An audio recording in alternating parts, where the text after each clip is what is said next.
أعوذ بالله من الشيطان الرجيم. بسم الله الرحمن الرحيم. وصلي وسلم وبارك على سيدنا ومولانا محمد وعلى آله وأصحابه والحمد لله رب العالمين. ربنا زدنا علما وعملا وأدبا وفهما. السلام عليكم ورحمة الله تعالى وبركاته. Alhamdulillah, donc on continue la lecture de l'ouvrage de Mouridiyya du Cheikh Mohammed Al-Murtada qui expose les fondements, c'est son propos, c'est comme il dit, c'est l'essence même de la Mouridiyya, sa réalité, sa perspective et même ses perspectives d'avenir. Cette lecture,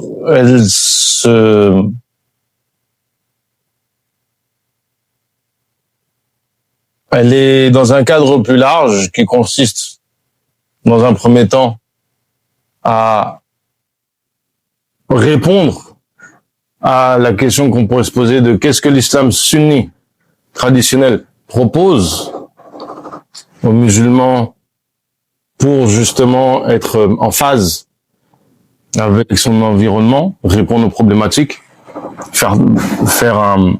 c'est-à-dire que les questions que posent les réformistes, comment on y répond par le biais de la voie traditionnelle. Et deuxième aspect, la présentation de l'orthodoxie mouride. Donc comment cette orthodoxie est totalement axée sur l'orthodoxie sunnite. Ce sont les deux axes principalement de notre présentation, de la lecture de ce livre. Ainsi, on a commencé avec le livre commence par présenter le cheikh, présenter certains de ses écrits, sa production intellectuelle.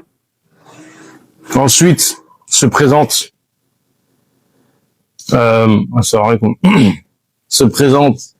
sa relation avec les colons et la question de son cheminement spirituel, parce que c'est étroitement lié. Et là, on est sur la réalité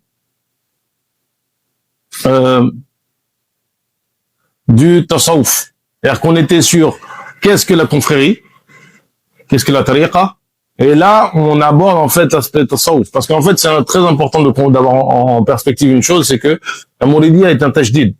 Et ce tajdid, il a comment dirais-je, il donne une part belle au tasawwuf, une part vraiment, c'est-à-dire qu'il redonne au tasawwuf une perspective telle que c'était du temps du prophète alayhi salatu wassalam.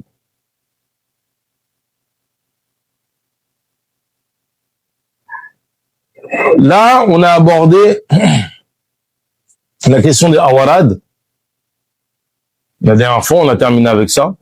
Et maintenant, on va continuer avec la notion de al-jihad ou l'akbar.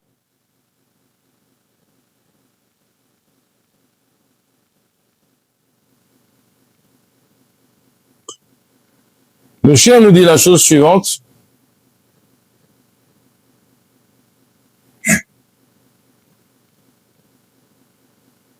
روموا جهاد النفس يا إخوان فلكم غدا به الجنان من لم يكن لنفسه مجاهدا فإنه لا يحتوي فوائدا ومن يدم على جهاد النفس ففائز عند الحلول الرمس وإن صرفتم إلى الجهاد فقدموا دالا من الأعداء وهو اللعمي الجهاد الأكبر كما في عنهم أتانا الخبر نفسا ودنيا ثم شيطان لعين هوى فكلها عدو لا يلين.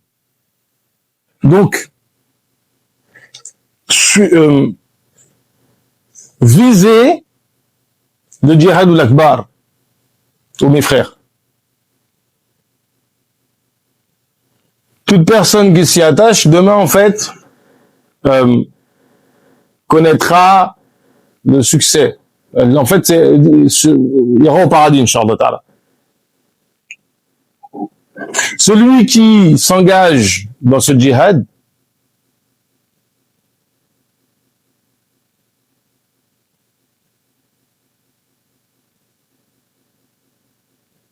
c'est-à-dire que celui qui ne s'engage pas dans ce djihad ou nafs, n'est pas mujahid dans ce djihad ou nafs, il ne bénéficiera d'aucun bienfait. Ainsi,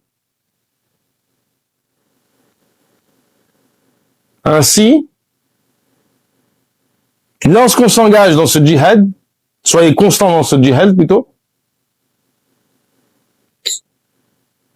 et visez ce djihad, donc ça c'est les paroles de c'est Maghar Niran plutôt. Lorsque vous faites ce djihad-là, il y a 4 ennemis à viser. Ce sont les 4 ennemis que vous allez affronter. Qui sont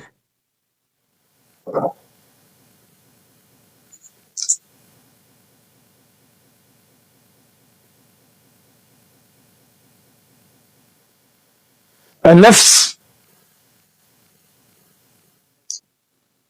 الدنيا, الشيطان والهوى. Le nafs, notre âme charnelle, si vous voulez, si vous le traduisez ainsi. الدنيا, le bas monde. الشيطان, et quoi? Le hawa, ce sont les passions. Il faut les combattre sans cesse. Et ceci est le djihad al-akbar, comme c'est rapporté. Ceci est donc le grand djihad, le combat contre son âme, le bas monde, Satan, Shaitan et al-hawa, les passions. Les plus féroces ennemis du musulman et du mouride. Chacun d'eux dispose d'une arme qu'il faut détruire, d'une cellule à laquelle il faut l'enfermer, comme le dit Shur al-Khadim. Alors, ce qu'on va dire par rapport à ça, c'est important parce que il y a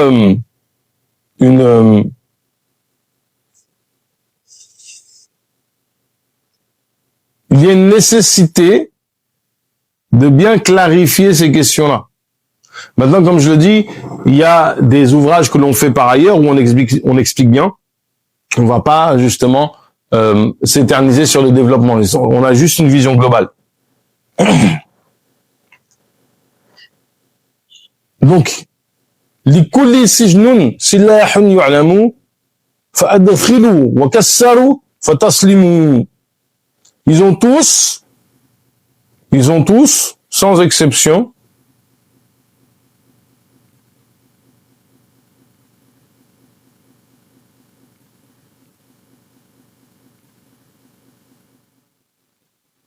une prison et une épée, une arme. Il y a une prison dans laquelle on enferme et une arme que eux ils utilisent contre nous.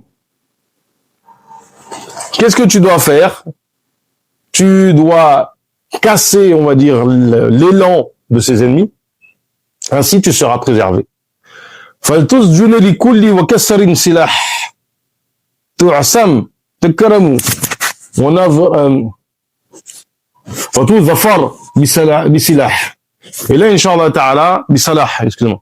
Et là, Inch'Allah Ta'ala, justement, dans la suite des cours qui vont venir, on va aborder les différents ennemis et comment on doit les traiter. On va commencer par un nafs. Ensuite, on parlera de la dunya et de tout ce qui est de l'amour, de la dunya et du bas monde. On abordera le cas de Shaitan et le cas de l'hawa. Ce qui fait que on va pas faire un gros cours développé aujourd'hui sur ça. On va, dans les cours suivants, développer dans chaque sous-chapitre de ce chapitre de la présentation de Tasawuf selon l'approche de Shur al-Khadim radiyallahu anhu.